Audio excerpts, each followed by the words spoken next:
Kristus ему.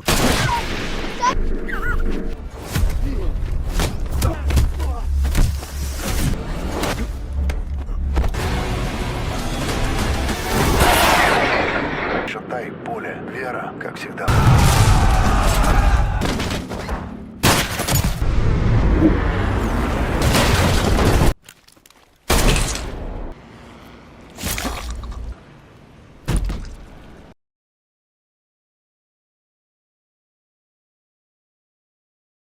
Film dimulai dengan berlatar tempat di hutan Bosnia dan Herzegovina tahun 1995 yang sedang terjadi peperangan antara etnis Bosnia dan etnis Serbian. Andrei Shatalov atau Andre, sang komandan pasukan elit utama Rusia, dan teman-temannya sedang ditugaskan oleh letnan kolonel mereka dan NATO untuk menangkap pemimpin penjahat perang etnis Bosnia yang bernama Harun. Vera bertugas sebagai sniper. Slash ditugaskan Andre untuk menangkap Harun hidup-hidup, dan ia pun berhasil menangkapnya dan hampir ngekill Harun. Kiria ditugaskan Andre untuk membantu Slash dalam menangkap Harun, tapi sayangnya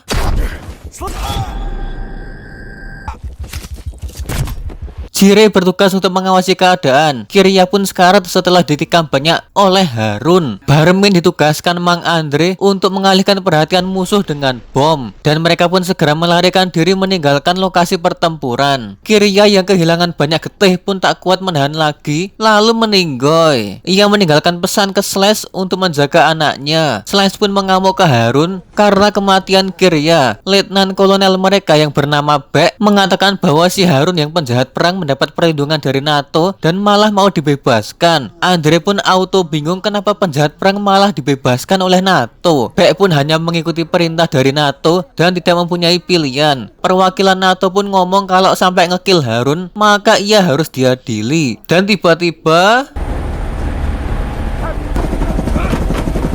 mereka bertiga pun saling bersih tegang karena Andre yang telah membuang Harun. Karena Andre yang telah membangkang dan tidak menuruti perintah dan gagalnya Komandan Beck untuk menjalankan tugasnya, maka ia pun dipecat dari jabatannya. Jenderal Rusia yang bernama Somov mengatakan bahwa para petinggi Rusia sedang panas-panasnya karena kasus ini. Kemudian perang Bosnia berakhir pada tahun 1995 dengan kesepakatan Dayton. Tapi pada tahun 1998 perang kembali pecah karena kelompok militan Albania Kosovo mengharapkan kemerdekaan dari Yugoslavia. Tapi puncaknya tahun 1999, NATO membombardir Yugoslavia tanpa persetujuan dari PBB. Scene kemudian beralih di Belgrade, Yugoslavia. 24 Maret 1999, sekelompok pesawat NATO mulai mengeluarkan bom dan membombardir Yugoslavia. Dan inti film pun dimulai. Ada sepasang warga sipil yang sedang membawa istrinya yang sedang hamil ke dokter Yasna untuk melahirkan anaknya. Tapi tiba-tiba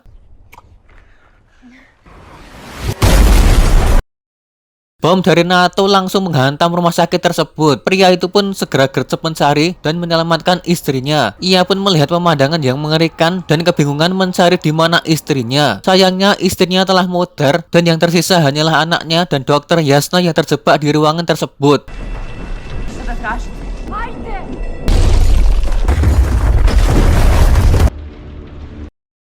Tragedi pengeboman ini pun ditampilkan dan membuat 70 orang meninggoy. Perdana Menteri Rusia saat itu, Primakov, yang sedang berada di pesawat menuju Amerika Serikat, langsung menyuruh pilot memutar balik pesawat di atas Samudra Atlantik dan kembali ke Rusia sebagai bentuk protes keras karena mendengar kabar tersebut. Scene berpindah ke Jenderal Somov yang sedang memerintahkan Beck untuk mengambil alih dan mempertahankan bandara utama di Kosovo, yaitu Bandara Pristina, dari teroris militan Albania sampai pasukan terjun payung Rusia datang. Beck meminta ke Jenderal Somov merekrut tim dari grup Andre yang tinggal di Yugoslavia untuk misi rahasia ini. Beck mengatakan ia percaya timnya Andre tapi bukan Andrenya. Salah satu desa polisi Serbia bernama Vuk hancur lebur setelah militan pemberontak Albania membabi buta etnis Serbia di sana. Tapi keponakannya yang bernama Nadia berhasil selamat. Polisi Serbia lain yang bernama Fadil melaporkan ke komandan polisi milik bahwa ia telah memeriksa semua rumah tapi tidak ada yang selamat. Vuk pun masuk ke mobil bersama keponakannya dan Andre. Masih di Belgrade, Yugoslavia bulan Juni tahun 1999, Yasna sang dokter bertemu dengan dokter Joko dan mengajak Yasna untuk segera ke Kosovo yang mana sedang memerlukan banyak dokter dan bertemu dengan dokter Stern di sana. Tapi Yasna mengundurkan diri dari pekerjaannya sebagai dokter karena ia merasa keberatan harus menanggung pasien yang begitu banyak. Lalu ada seorang wanita berusia 25 tahun yang sedang mengalami pendarahan hebat dan sedang mengandung, dan Joko mengatakan bahwa lebih baik menyelamatkan satu nyawa daripada tidak sama sekali. Para warga Serbia pun melakukan bentuk protes atas NATO terutama Amerika karena telah membombardir etnis mereka. Tapi protes di sini berbeda dengan negara lain. Bukannya marah tapi mereka malah riang gembira. Beck pun bertemu dengan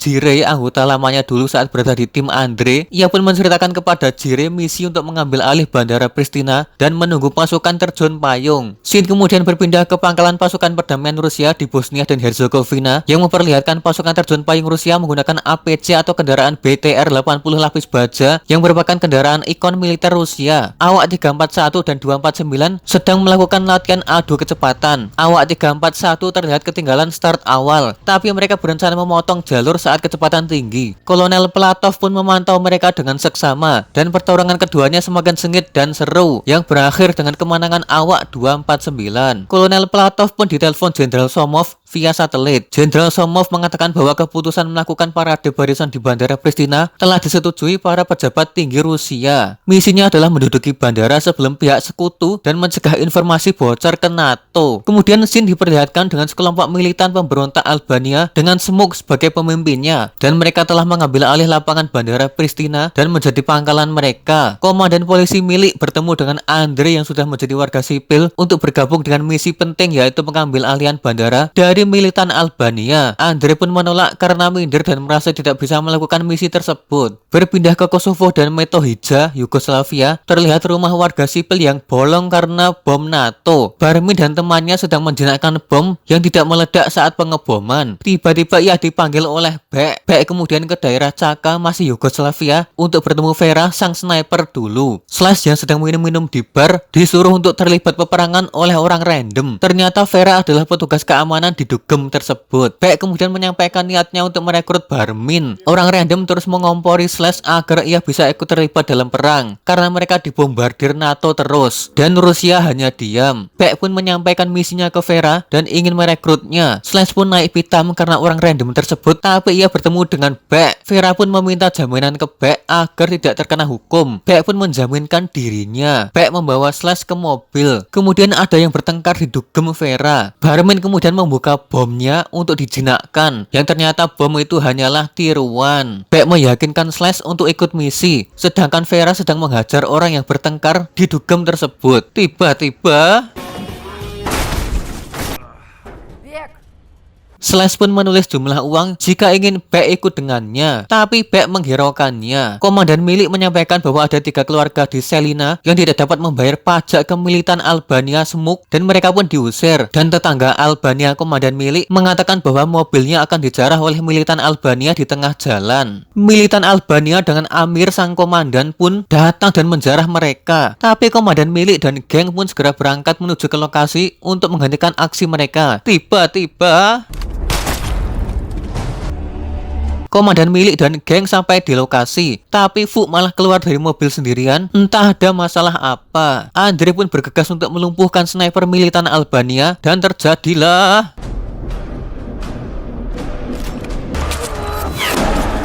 pertempuran seru pun seketika pecah dan Amir sang komandan militan berhasil kabur. Fu bertemu salah satu tangan kanan Smuk yang bernama Baskim yang sedang sekarat tak berdaya. Lagi dan lagi Fu mau melanggar perintah karena mau menembak Baskim karena bencinya ia dengan orang Albania. Komandan milik pun melarangnya karena sudah ada hukum yang mengatur. Tapi Fu beralasan bahwa hukum tersebutlah yang telah membombardir etnisnya dan telah membunuh secara tidak legal. Dan akhirnya Komandan milik pun berterima kasih kepada Andre karena telah membantu dan menyelesaikan misi dengan sangat baik. Jiraiya pun bertemu dengan kawan namanya tentara dulu saat tahun 1995 dan Baek pun langsung berpidato tentang misinya nanti yang akan mereka jalani. Dan kalau mereka berhasil menyelesaikan misi, maka teman-teman Baek masing-masing akan otomatis menjadi tentara dan mendapatkan penghargaan. Vera kemudian bertanya kemana Andre berada. Andre kemudian berniat pulang ke rumah di Kosovo dengan menaiki bus, tapi ia malah bertemu dengan Dokter Yasna yang cantik, yang ternyata mereka berdua menaiki bus yang sama. Tapi di tengah perjalanan tiba-tiba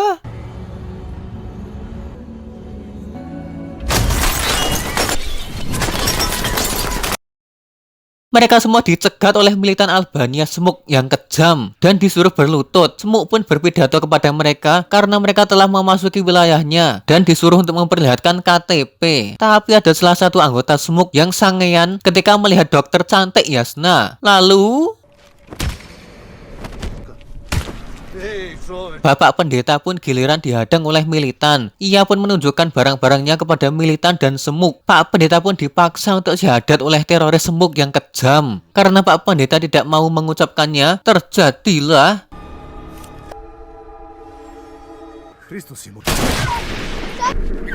Andre pun bangun dari tidur pulasnya dan langsung gercep. Andre pun menyuruh Smuk untuk membuang semua senjata di tangan prajuritnya dan menyuruh Yasna dan kawan-kawan untuk segera memasuki bus. Tapi gobloknya, kok Andre malah membiarkan Smuk dan nggak menembaknya. Yasna akhirnya bertemu dengan Dokter Stern di Kosovo. Yasna bertanya kepada Dokter Stern untuk menemukan mobil jenazah dan Andre pun disuruh untuk mengambil barang milik pendeta. Yasna kemudian membersihkan noda getih yang ada di tubuhnya. Kemudian mereka berdua berangkat ke kediaman pendeta Loan di Biara Prizen untuk mengantarkan jenazah pendeta yang modar tadi. Pendeta Loan berterima kasih dan mendoakan Yasna dan Andre keselamatan. Yasna berterima kasih kepada Andre karena telah menyelamatkannya dan Yasna meminta ke Andre untuk diantarkan ke rumah sakit. Andre pun menyuruh Yasna untuk tinggal di rumahnya saja. Fuk yang melihat militan Albania pun segera mengikutinya diam-diam. Smuk dan bala tentaranya berhasil untuk menemukan kediaman komandan milik dan menangkapnya. Fuk pun juga menangkap anggota tersebut. Smuk kemudian menginterogasi komandan milik untuk menemukan Andre, tapi ia menolak untuk mengatakan dan terus melawan. Fuk pun berusaha membunuh anggota Smuk Albania tersebut, tapi Smuk pun menjatuhkan hukuman mudar kepada komandan milik karena telah berhubungan dengan penjajah Serbia. Dan semua orang akan bernasib sama jika menentangnya. Komandan milik pun berkata kalau Smuk hanya seorang preman kampung dan Kosovo tetap menjadi bagian dari Serbia. Fuk pun naik hitam dan ingin membunuh temannya Fadil yang merupakan orang Albania. Tapi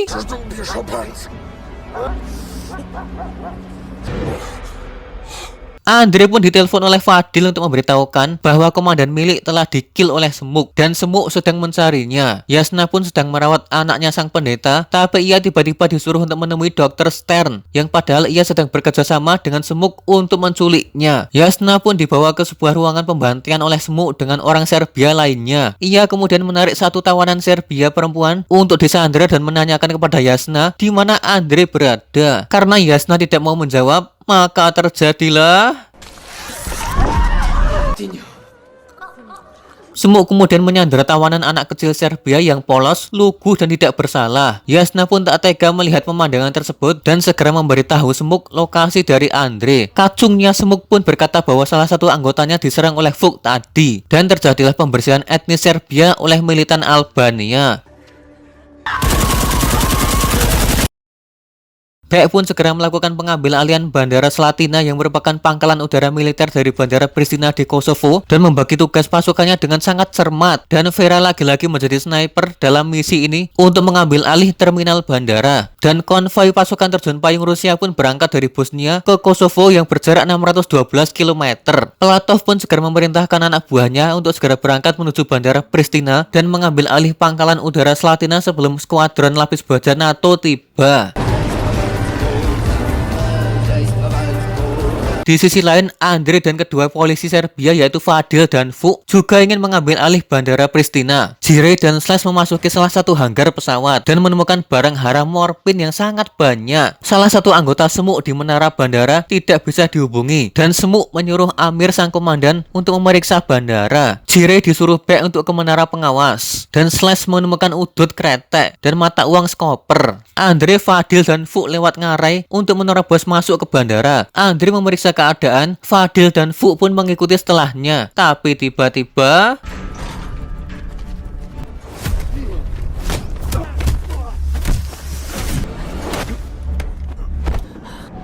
Slash sangat tangguh meski dikeroyok oleh dua orang. Tapi Andre datang tepat waktu dan segera menghentikan perkelahian. Jire pun datang untuk menyambut komandan Andre. Tapi Bek datang dan menanyakan kenapa ia datang ke sini. Andre menjawab bahwa tempat ini adalah tempat militan Albania dan ia datang untuk ngekill Semuk. Andre mengatakan bahwa Semuk memiliki lebih dari 100 anggota. Vera melihat Amir datang memeriksa keadaan bandara. Bek bertanya siapa dua orang temannya Andre dan ia menjawab bahwa ia adalah polisi lokal. Bek pun mengusirnya, tapi Vuk kekeh mau berjuang ngekill Semuk juga. Tapi malah ribut lagi. Vera segera memberitahu ke Bek kedatangan 4 orang militan Albania tersebut dan terjadilah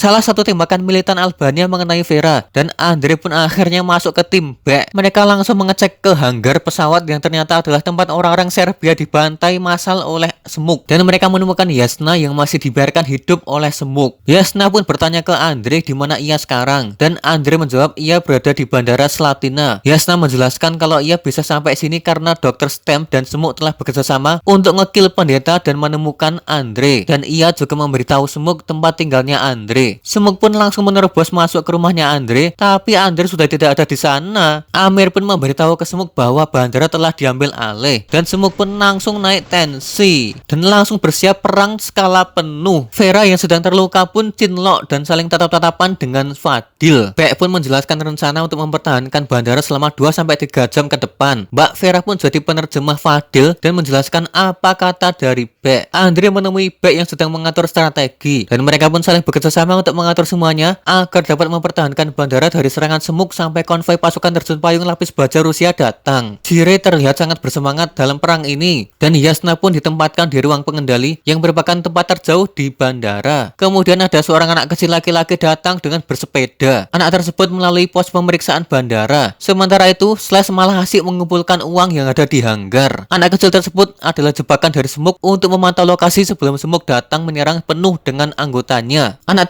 tersebut kemudian pergi dengan santai setelah survei lokasi. Menurut Barmin, mengirim anak-anak ke dalam perang adalah tindakan pecundang dan ia berdoa agar tidak bertemu dengan anak-anak ketika berperang. Anak kecil yang tadi selamat dari pembantaian pun melihat Yasna dari kejauhan. Yasna pun memberikan morfin kepada Andre untuk meredakan rasa sakit jika terluka. Andre memberitahu ke Yasna kalau Yasna akan bersama Bek dan memberikan sepucuk pistol untuk berjaga-jaga jika terjadi hal yang tidak diinginkan. Yasna bertanya kepada Andre siapa nama aslinya dan mereka pun saling mengkis-mengkis satu sama lain. Slash yang sedang bersama Andre pun berterima kasih kepadanya karena telah melempar Harun dari helikopter untuknya dan bertindak seperti perwira dan komandan sejati. Andre pun memberikan kalung milik Kirya kepadanya. Slash mengatakan bahwa tasnya yang berisi uang dan alamat Kirya ada di ruang pengendali dan berpesan ke Andre kalau menemukannya untuk dibawa ke istri dan anak Kirya karena mereka tidak dibayar setelah Kirya mudar. Fadil dan Jire yang beragama Islam pun menunaikan salat maghrib berjamaah untuk kelancaran dan kemenangan saat perang. Jire berkata bahwa tim Rusia di sini sangat menarik, yaitu ada orang Tatar, Ingus, Belarusia, Serbia, Albania, Uzbekistan, dan Rusia. Dan pasukan Semuk pun tiba di lokasi dengan membawa semua pasukannya. Mereka pun segera bersiap untuk berperang penuh. Vuk pun mau menggunakan baret orang Serbianya, tapi Barmin melarangnya karena ia bisa tertembak lebih awal jika memakainya. Para pasukan Semuk berjalan ke bandara dan anak kecil perempuan Serbia tadi ikut memantau mereka. Tapi tiba-tiba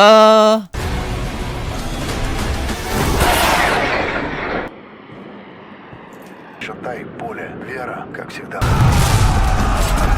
Peperangan pun dimulai dan pasukan Baek terlihat sangat mendominasi di awal peperangan. Sampai-sampai pasukan Semuk tidak berdaya dibuatnya. Jireh dan Fadil pun pindah posisi untuk menyesuaikan pergerakan musuh. Para pasukan Semuk terlihat habis karena serangan awal tim Baek yang sangat mematikan. Tapi ada kelompok kedua Semuk yang siap untuk menyerang balik. Semuk pun akan pergi ke terminal bandara dengan mobilnya. Tapi Вера, сможешь его достать? kelompok pasukan kedua Semuk pun menyerang terminal bandara dengan serentak, yang membuat Jireh kewalahan. Andre, Vera, dan Slash mendapat perintah Baek untuk menembak ke arah tower pengendali. Fadil yang tertembak auto ketar-ketir karena ia merasa akan modar. Jireh kemudian mengecek lukanya dan menyuruh Fadil pipis untuk mengecek pipisnya apa ada getih atau enggak. Dan ternyata aman. Pertempuran pun semakin sengit dan seru, di mana kedua belah pihak saling serang satu sama lain. Yasna kemudian bertemu dengan si anak kecil Serbia yang masih hidup tadi. Baek kemudian bertanya apakah semua masih hidup. Semuanya masih hidup, tapi Fadil terluka. Semuk pun mengeluarkan pasukan mortirnya untuk mempersiapkan serangan ketiga yang lebih brutal. Yasna pun bertanya nama anak kecil tersebut. Ia bernama Mila dan ia sangat merindukan ibunya. Ketika dalam keheningan, tiba-tiba pasukan Semuk melancarkan serangan yang ketiga.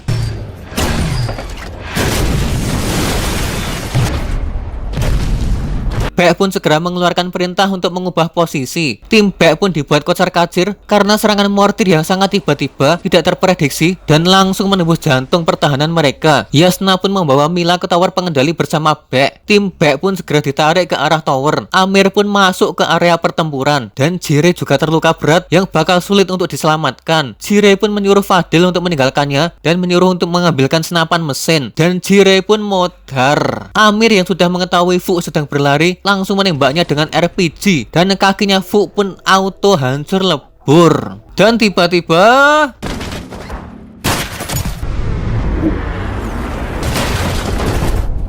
muncul di berita kalau para prajurit APC terjun payung Rusia telah berada dekat Pristina, dan para prajurit pun diperintahkan untuk mundur meninggalkan Kosovo atas perintah Presiden Administrasi Rusia. Tapi Jenderal Somov menolak untuk melaksanakan perintah tersebut. Vera pun terluka dan terjepit atap hanggar karena RPG tadi, dan Fu pun terus meringis kesakitan karena kakinya yang hancur kena RPG. Kolonel Platov dengan APC-nya ditelepon oleh pejabat Arbat untuk segera menghentikan konvoi dan menunggu perintah selanjutnya dari Presiden Administrasi. Baek pun harus berpikir untuk bisa menangani para mortir tersebut, dan Slash pun segera berangkat menangani. Andre meminta perlindungan karena Fu terluka sangat parah. Slash naik truk tangki dan langsung menuju ke arah para mortir. Baek, Andre, dan Barmin pun mengcovernya. Slash pun dibombardir oleh pasukan Semuk, dan ia pun mengeluarkan rokoknya untuk terakhir kalinya. Dan selanjutnya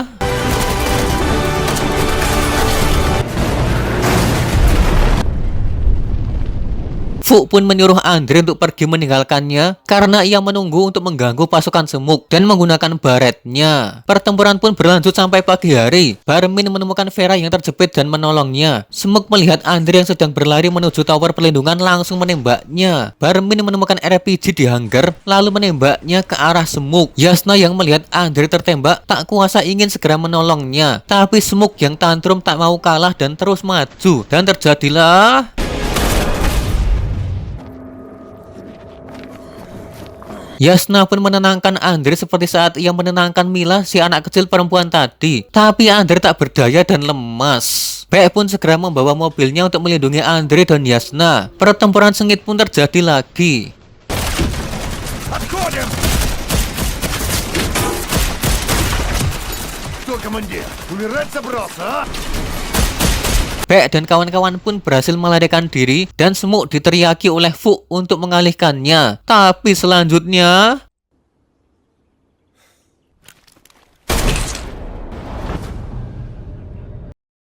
Baek dan kawan-kawan pun kehabisan amunisi dan bingung harus bagaimana. Semuk pun membawa kepala Fu untuk diperlihatkan kepada Baek dan kawan-kawan, dan ia memerintahkan Baek dan kawan-kawan untuk keluar dalam waktu 2 menit. Baek dan kawan-kawan pun bingung harus ngapain, dan Vera memutuskan untuk bundir. Tapi tiba-tiba pasukan Semuk berlarian terkencing-kencing, ketakutan meninggalkannya. Ternyata para pasukan APC Rusia telah datang ke Pristina dan siap membantu mereka. Tapi tiba-tiba